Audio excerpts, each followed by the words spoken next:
Yes, this is Don Stewart, and today we have Madi Gibson on Treme in the pre-children's. She's just out of the short stirrup,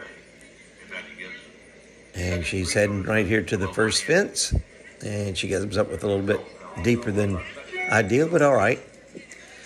She's wondering how to get the horse's stride longer, but I'm not sure what you see is probably what you get.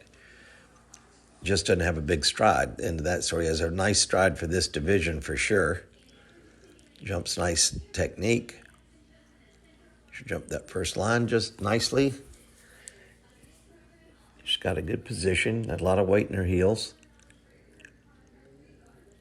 She's worried about, she thinks she needs to sit up more between the lines, but I think the position looks good. Maybe in the turn, sit down a little more, then lighten her seat and go down the line.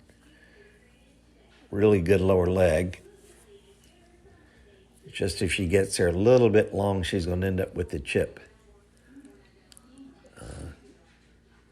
But there's a lot, she can learn a lot on this little horse here, but at the end of the day, probably to move up to the bigger division, she's going to need a little more ammunition than she has with this one. It's a agreeable horse, but at the end of the day, that's kind of what we have.